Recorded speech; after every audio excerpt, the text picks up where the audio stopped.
Against children होता है, 106 लगाया है नेग्लिजेंस का और 238 लगाया है बैग के लिए, क्योंकि बैग उनकी कस्टडी में था 10 दिन तक। और JC 75 में नॉन अवेलेबल लगाया है, जिसमें 10 साल तक की सजा होती है, क्योंकि उसमें थर्ड पैराग्राफ में यही कि अगर रिस्क टू लाइफ है तो उसको 10 साल तक की सजा होगी। उसके अलावा जो इंदु दुबे हैं उन पे 106 और 238 लगाया है, और जो सौरभ मोदी है उन पे भी 106 और 238 लगाया है।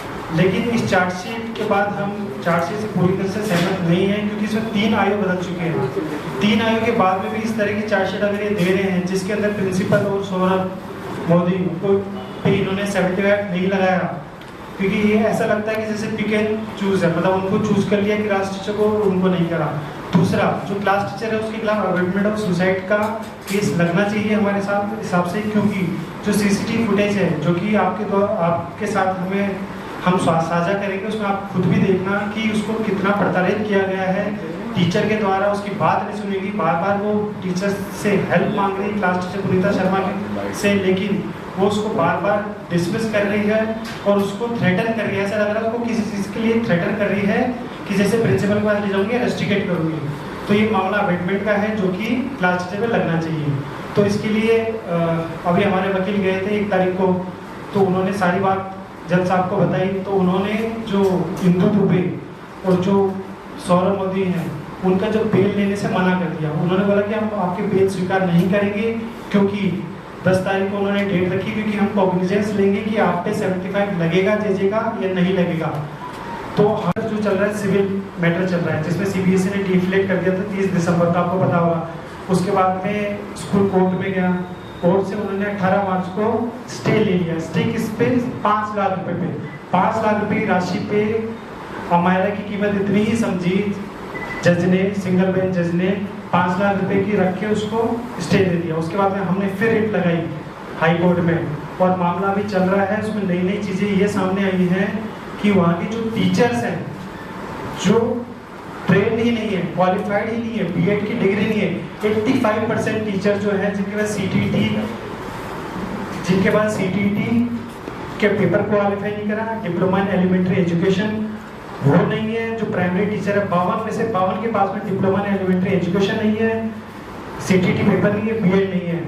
तो जब इस तरह के अनट्रेन टीचर अगर ये स्कूल मिर्जा मोदी जैसे स्कूल रखेंगे, तो फिर आप क्या ही हो सकता है बच्चे के साथ में। जो बच्चे के साथ में हुआ वो बिल्कुल उसका उदाहरण है कि टीचर्स को पता ही नहीं है कि बच्चे के साथ क्या बुलिंग हो रही है। वो बुलिंग को होने देती है क्योंकि वो ट्रेन ही नहीं, उसको पता ही नहीं है कि कैसे हैंडल करना होता है बुलिंग की सिचुएशन में।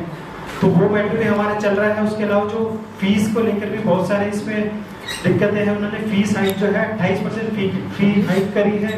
PTA जो पेरेंट टीचर एसोसिएशन है उसमें गड़बड़ निकली है। पिक एंड चूज करा हुआ 75 लोगों की PTA बनी हुई, जैसे PTA हर पेरेंट होता है, लेकिन स्कूल ने इतने धांधलेबाजी कर रखी है। इसके अंदर जो बिल्डिंग है वो भी इलीगल है, वहाँ रेलिंग बाद में बढ़ाई है, पहले रेलिंग नहीं थी। अगर रेलिंग पहले ही लगा देते तो वो इंसिडेंट ही नहीं होता। इस तरह के बहुत सारे कभी हम नेक्स्ट डेट है 13 जुलाई को, 13 जुलाई को पता लगेगा कि स्कूल में क्या होता है, बच्चों को शिफ्ट कराया जाता नहीं कराया जाता। और मैं आपको बता दूं 1200 बच्चे ऑलरेडी स्कूल छोड़ चुके हैं। जो 5500 बच्चे थे उनमें से 1200 बच्चे छोड़ चुके हैं। तो बाकी पेरेंट्स से मेरा यही एक अनुरोध है कि अपने स्कूल में जाएं एग्जाम में और जरूर क्वालिफिकेशन चेक करिए। टीचर्स की क्वालिफाइड ही नहीं है, वो क्या पढ़ा रही हैं आपके बच्चों को। बस मैं इतना ही कहना चाहता हूँ। मीडिया से जितना हमें सपोर्ट मिला है उसके अलावा as a parent, as a family हमें किसी का भी सपोर्ट नहीं मिला। पुलिस के द्वारा तो ऐसा लगता है माँ बाप को और फैमिली को प्रताड़ित करा गया है जयपुर में। हमारी बात तक नहीं सुनी गई, हमें घंटों अपॉइंटमेंट के लिए बिठाया गया है। हमसे ऐसे ऐसे क्वेश्चन करे गए हैं जिससे हमें यही लगे कि आपका बच्चा क्या इमोशनली ठीक नहीं रहता था। ये बात मैंने पहले भी बताई है।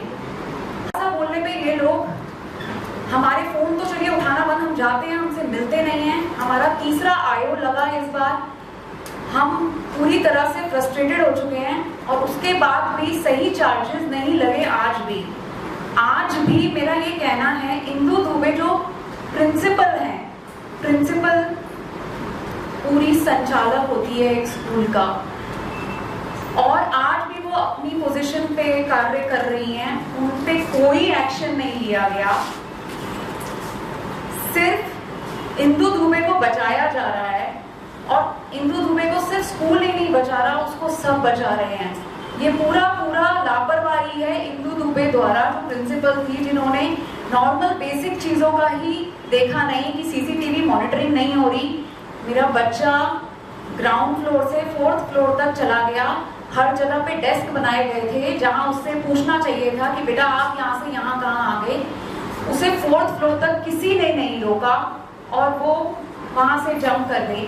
एक 9 साल की बच्ची को एक स्कूल में, आपने कहीं पर भी, मैं आपसे मतलब आप तो मीडिया हैं, क्या आपने कहीं ऐसा केस सुना जहां स्कूल में किसी बच्चे ने सुसाइड किया हो? अगर किसी बच्चे को कभी कोई प्रॉब्लम होती है तो वो घर आ जाता है। मेरी बेटी को मौका ही नहीं दिया गया घर आने का, उसको कुछ ऐसा बोला गया, आप देखेंगे आज जो हम सीसीटीवी शेयर करेंगे उसमें कुछ ऐसा बोला गया, चलो चलो, इट इज समथिंग लाइक तुम चलो, तुम्हारा जो भी होगा तुम्हारे पे आज एक्शन लिया जाएगा। उसको घर आने तक का मौका नहीं दिया गया।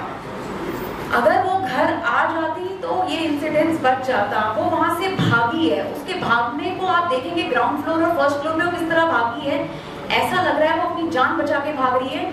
और उसे कूदना ज्यादा अपनी मतलब उसकी इज्जत जाने से अच्छा उसे कूदना लगा कि कूद जाती हूँ, कम से कम मैडम मेरे को यहाँ से, मेरे ऊपर ये एक्शन नहीं लिया जाएगा जो मैडम मुझे धमकी दे रही हैं। और जहां तक डिसिप्लिन की बात है, आप पूरी वीडियो में प्लीज नोट करिएगा, अमायरा क्लास की सबसे डिसिप्लिन लड़की है। वो अपने आराम से बैठ के पढ़ाई कर रही है, डांस क्लास में वो डांस कर रही है। किसी भी बच्चे को आप उसे तंग करते हुए नहीं देखेंगे। वो अपनी सीट पे ही बैठी है। सिर्फ वो जाती है मैडम से 1 घंटे बाद हेल्प मांगने के लिए कि मैम ये लोग मुझे डिजिटल स्लेट पे कुछ बना के दिखा रहे हैं, और वो मैम को कान में जाके बोल रही है, बिल्कुल ऐसे मैम के पास ऐसे खड़े होकर कान में बोल रही है वो कि मैम आप मेरी बात ही सारे एलिगेशन लगा देती है। इंदु दुबे, मैं बिल्कुल चाहती हूँ ये चार्जशीट से हम लोग बिल्कुल संतुष्ट नहीं है। और उनके अंदर दोषियों को अगर सजा दी जाए तो उसके लिए कहाँ पर हमारा न्याय तंत्र काम करेगा। आज अगर जो चार्जशीट पेश की जा रही है उसके अंदर दोषियों को अगर सही धाराएं नहीं लगाई जा रही है, अगर सही तरीके से अगर सजा देने के प्रावधान ही नहीं किए जाएंगे, न्यायपालिका के अंदर गुहार ही नहीं लगाई जाएगी, तो किस तरीके से हम दोषियों को सजा दिला पाएंगे, इसके ऊपर बहुत बड़ा प्रश्न चिन्ह है। और इस साल में 150 टीचर, 85% टीचर वहाँ की क्वालिफाइड नहीं है। आप सब एक नौकरी करते हैं, आप सबकी एक क्वालिफिकेशन है जो आपको ये नौकरी करने के लिए एंटाइटल करती है। सिमिलरली टीचर बनना, वो भी छोटे बच्चों का टीचर बनना, बड़े बच्चों का टीचर बनना, हम सबके जब बच्चे स्कूल जाते हैं तो हम यही सोचकर भेजते हैं कि जो पढ़ा रहा है वो क्वालिफाइड है स्कूल, ताकि इसका कोई उसको खामियाजा तो भुगतना पड़े, ताकि और बच्चों के अगेंस्ट ऐसा ना हो कि बाकी जो स्कूल्स हैं उनके लिए एग्जाम्पल बने कि अगर आप सही चीज से नहीं करेंगे तो आपका मान्यता जा सकती है। सर, इस संघर्ष के लिए आगे की क्या योजना है? संयुक्त अभिभावक संघ लगातार अभिभावकों के साथ जुड़ा हुआ है। हमारा के जैसे आपको ध्यान होगा कि 22 नवंबर को सबसे पहला प्रोटेस्ट संयुक्त अभिभावक संघ के द्वारा ही अभिभावकों के सहयोग से आयोजित किया गया था। अगर इसमें भी अगर अभी भी अगर न्यायालय से अगर हम लोगों को न्याय नहीं मिलता है, अभिभावकों को न्याय नहीं मिलता है, तो संयुक्त अभिभावक संघ जिस भी स्तर पर हो सकेगा उस स्तर पर हम विरोध प्रदर्शन करेंगे बाकायदा बेबीकर है।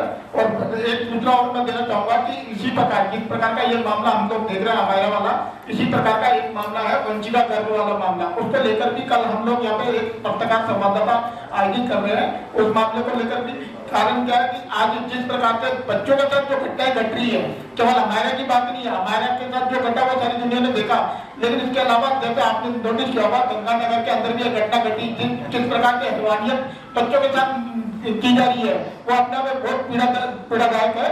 और वंचिका गर्भ जो एक दिन पहले लापता हुई और अगले दिन उसकी लाश मिलती है, तो इस तरह की घटना अगर समाज में हो रही है, स्कूलों के अंदर हो रही है, सड़कों के अंदर हो रही है, तो फिर अभिभावक किससे न्याय मांगे, कहाँ जाकर के न्याय मांगे। सबसे बड़ी पीड़ा इस बात की है क्योंकि इंसाफ नहीं मिल पा रहा है। आज हमारा तो 8 महीने हो गए हमारे बीच से गए हुए, लेकिन आज तक उसको न्याय नहीं मिल पाया है।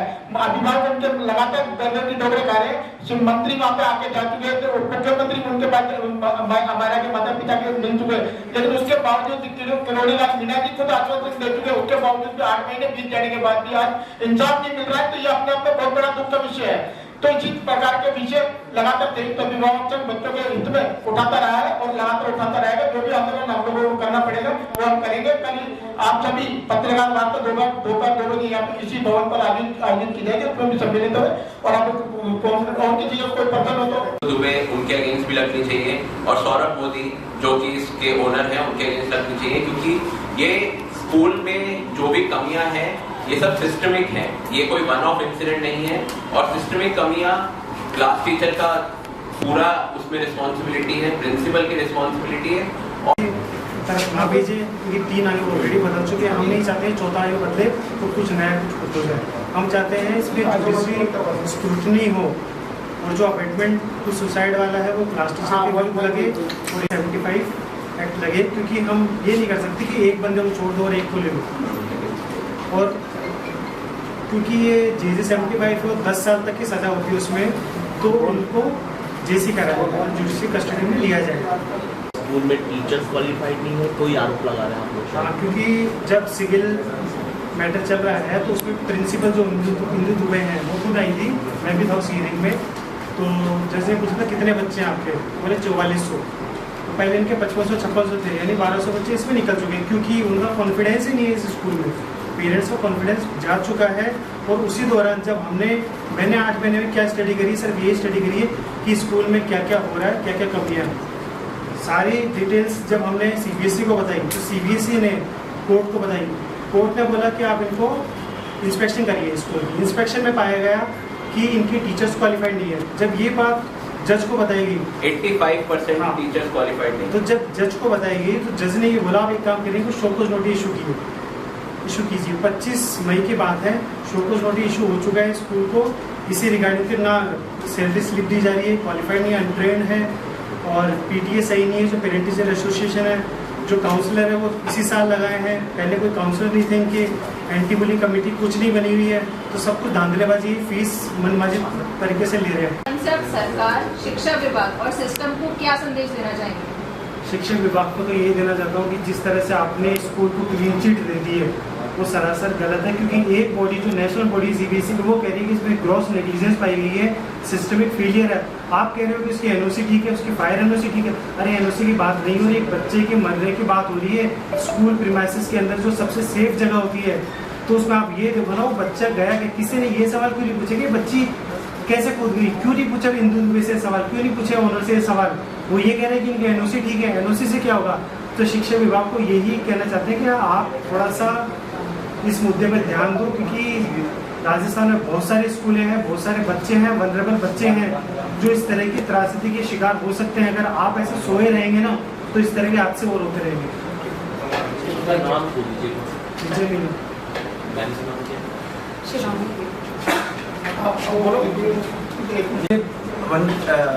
हमारा के लिए पिछले 1 नवंबर से संयुक्त अभिभावक संघ लगातार प्रयासरत है। मैटर जितना भी रहा, जो अगर थाने के अंदर था, स्कूल के अंदर था, प्रशासनिक अधिकारियों के पास था, शिक्षा विभाग के पास था, सबके पास संयुक्त अभिभावक संघ के सदस्य और जो उसके पदाधिकारी थे वहाँ गए थे। और आज भी जो कोर्ट के अंदर इसकी जो कार्रवाई चल रही है, देखो जो न्यायिक प्रणाली है उसके अंदर क्या क्या धाराएं लगाई जा रही है कि पुलिस प्रशासन ने जिस तरीके से नेग्लिजेंसी दी है, उन सबको ध्यान में रखते हुए अब अगर जैसे न्यायिक प्रक्रिया होती है उसके अंदर अगर न्याय नहीं मिलता है तो बट नेचुरल है कि हम उसके अंदर प्रोटेस्ट करेंगे। और भी मैटर्स हैं जो शिक्षा विभाग से रिलेटेड है, उन सबके ऊपर भी हम संगठन की तरफ से पूरी तरह से कार्यरत हैं। तो ये अपने आप में शिक्षा विभाग का सबसे बड़ा आप ये देखिए ना, स्कूल ने सबसे पहले काम किया है, इंसेक्टर्स के खिलाफ कार्रवाई की जा रही है। ये तो बहुत बड़ा मुद्दा है, इसमें कार्रवाई क्यों नहीं? मैं